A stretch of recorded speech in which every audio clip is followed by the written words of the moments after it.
Assalamualaikum warahmatullahi wabarakatuh. Perkenalkan, nama saya Bella Trilaksana, NIM 240410830. Nah, hari ini saya akan berbagi cerita naratif tentang literasi novel Laut Bercerita. Jadi dulu ketika semester 5 itu saya pernah diberikan tugas oleh dosen saya, dosen kritik sastra, untuk menuliskan esai terhadap sebuah karya sastra.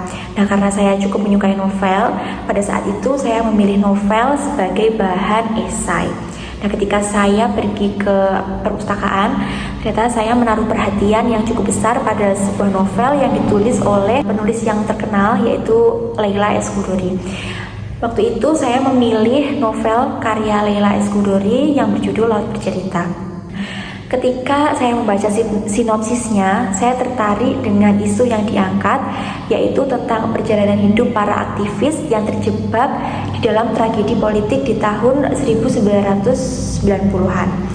Kenapa saya tertarik dengan novel ini? Karena cara penyampaian dari Leila S. Chudori ini terasa sangat personal dan intim, sehingga ketika kita membaca atau membuka setiap halamannya, itu pasti membuat kita terbawa ke dalam dunia yang diceritakan di novel tersebut. Nah, kemudian karena cerita yang diangkat itu juga dari mahasiswa di tahun 1990-an, itu membuat saya semakin tertarik untuk membaca novel ini. Ketika saya menuliskan esai tentang Laut Bercerita, saya merasa cukup tertantang karena saya harus memulai dengan menyelami beratus-ratus lembar novel Laut Bercerita itu, dan karena bahasanya cukup berat, kemudian tebalnya buku itu juga seperti yang saya baca biasanya, jadi saya cukup kewalahan. Nah, pada saat itu untuk menyelesaikan membacanya itu saya butuh waktu sekitar 3 hari. Nah, ketika saya memulai menyelami tema utama dari novel ini, yaitu tentang ingatan yang hidup dan kesaksian yang tidak akan pernah padam, itu saya merenung sejenak tentang tokoh-tokoh yang ada di dalam novel ini. Karena mereka, utamanya tokoh yang bernama Laut, meskipun terjebak di dalam kesunyian, namun tetap memiliki kekuatan untuk berbicara melalui ingatan mereka. Nah, melalui Laut juga dialah yang menjadi saksi dari segala yang sudah terjadi, sehingga saya merasa di setiap halaman ada percakapan antara masa lalu dan masa kini. Jadi memang alurnya itu alur maju dan juga mundur, jadi kita dibawa untuk maju ke dunia yang kini, kemudian kita juga dibawa untuk flashback ke dunia yang lalu. Saya merasa sangat tertarik, kemudian juga mendapatkan pengalaman yang memuaskan walaupun hanya dengan membaca sebuah novel saja. Dalam menulis esai ini, saya berusaha menyusun argumen yang bukan hanya merangkum dari isi novel, tetapi juga menghubungkan dengan makna simbolik yang ada. Dari tokoh utama Laut yang dalam novel ini bukan hanya menjadi latar belakang saja, tetapi juga menjadi saksi dari peristiwa besar yang terjadi. Saya mulai menulis dengan penuh perhatian pada setiap kata yang saya pilih. Jadi diksi yang saya pilih, kemudian pemilihan gaya bahasa itu memang saya pikirkan dengan matang.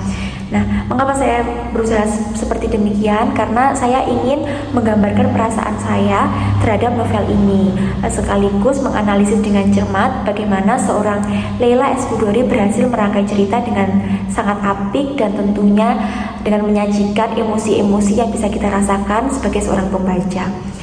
Saat akhirnya saya menyelesaikan esai ini, saya merasa lega. Kemudian saya juga bangga kepada diri saya sendiri karena sudah bisa membaca buku yang cukup tebal. Dan selain itu juga saya mendapatkan pujian dari dosen atas tulisan saya. Dia merasa kagum karena saya menyukai novel yang menurut beliau itu kisahnya cukup berat. Kemudian di saat teman-teman saya memilih novel yang romance, itu saya sendiri, hanya beberapa anak saat itu yang memilih cerita berlatar belakangkan politik, apalagi di era 90-an. Dari sini saya merasakan kepuasan tersendiri karena bisa mendengar pujian dari dosen saya.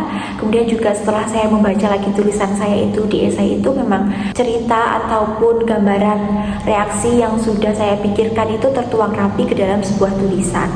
Nah, setelah tugas menulis esai ini selesai, saya banyak belajar tentang bagaimana sebuah karya sastra bisa berbicara lebih intens, lebih dari sekedar kata-kata kepada pembacanya. Dengan setiap kalimat yang dituliskan, saya merasa semakin dekat dengan laut yang bercerita, dengan mereka yang mengalaminya dan dengan kisah yang tidak boleh terlupakan. Oke, seperti itu adalah cerita pengalaman saya membuat esai untuk naratif literasi ini. Apabila ada kurang lebihnya saya mohon maaf. Terima kasih atas perhatiannya. Wassalamualaikum warahmatullahi wabarakatuh.